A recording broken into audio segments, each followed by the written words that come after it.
If you don't particularly like to draw, but you still want to tap into the spatial reasoning powers of your visual brain, then I have a particular process that I think you might enjoy that's called mind mapping.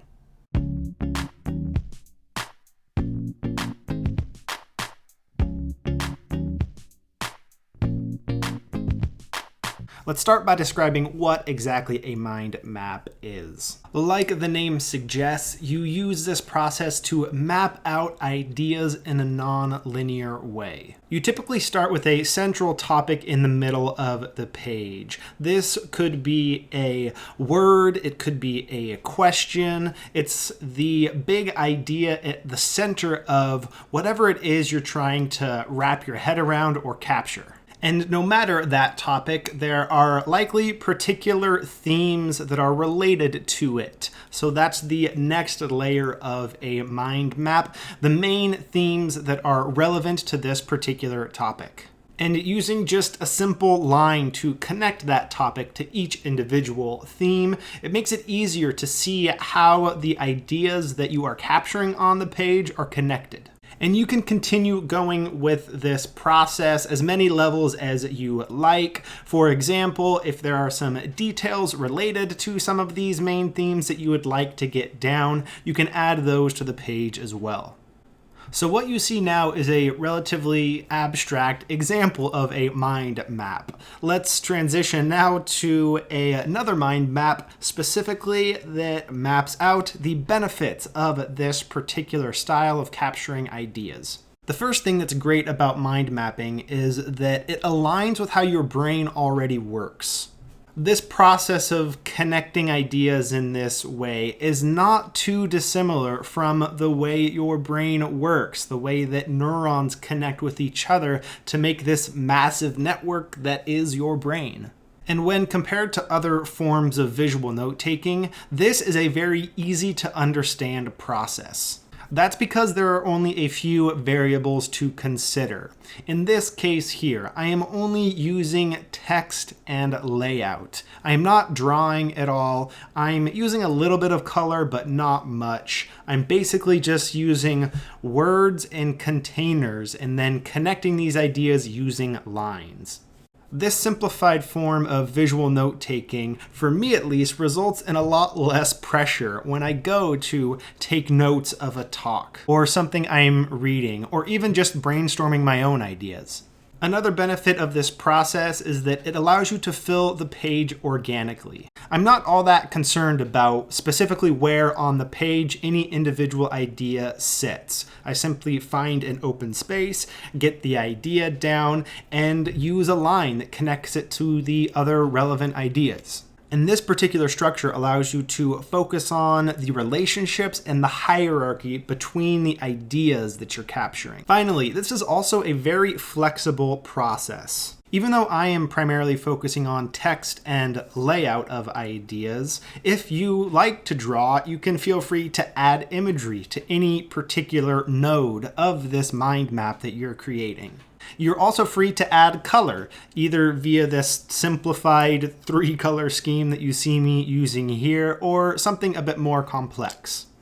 The flexibility of mind mapping allows you to take this core structure and core idea of mapping out ideas and layer on top of it as many dynamic pieces as you would like. Let's look now at some specific applications of mind mapping, times when you might want to use this particular approach to visual note-taking. First up, I have found this process useful during real-time note-taking, when ideas are coming in quickly, and especially if you're someone like me who is not overly confident or comfortable with their drawing skills. You can totally remove that from the equation and only focus on text and layout. I also find it useful when you're dealing with a complex set of ideas. When ideas are overly complex or potentially abstract, this form of mapping them out, for me at least, is more valuable than trying to capture a set of ideas with a particular illustration or scene, something that's a bit more visual. I've been getting some questions lately about how to approach sketchnoting if you are studying science or math, and I think this is one good place to start. In both of those subjects, hierarchy and relationships are often at the core of any individual topic that you're studying, which is why mind mapping is well suited to those subjects. And as I've mentioned before, if you don't particularly like to draw, then mind mapping might be a great way for you to still tap into a large portion of the benefits that come from visual note-taking. I think that the spatial reasoning power of visual note-taking is often an undervalued component of it. Also, if you happen to be new to visual note-taking, I think this is a great way to get started because of the fact that it's a more simplified process than other forms of sketchnoting that you might see as you're cruising around the internet. And even if you're an experienced sketchnoter, this might be a good process for you to use when you're unfamiliar with the subject matter. The newer the subject to you, the harder it will be to pull in relevant imagery, which is why this mind mapping approach might be good for you. This is by no means a complete list of applications for mind mapping, but it's a good place to start. Here's an example of some notes that I took in real time while watching a TED Talk. That talk was titled The Surprising Habits of Original Thinkers. The speaker was Adam Grant, and I really enjoyed using this mind mapping approach. One, because TED Talks tend to cram a lot of ideas in a short period of time. And for me, this specific process is a way to stay engaged and stay relaxed while taking notes. If you would like to check out some high quality images of these sketchnotes and also read a bit of my reflection on the ideas, check out thegraphicrecorder.com, linked below. Here is another example of sketchnotes approached from this mind mapping perspective done by Raven Henderson, who I have also linked to below this video. Here you can see Raven's own sketchnoting style making it into her mind map, which happens to have been the first mind map that she ever created. And I like how you can see the ability to include your own style, even if you're primarily just using text, boxes, and lines.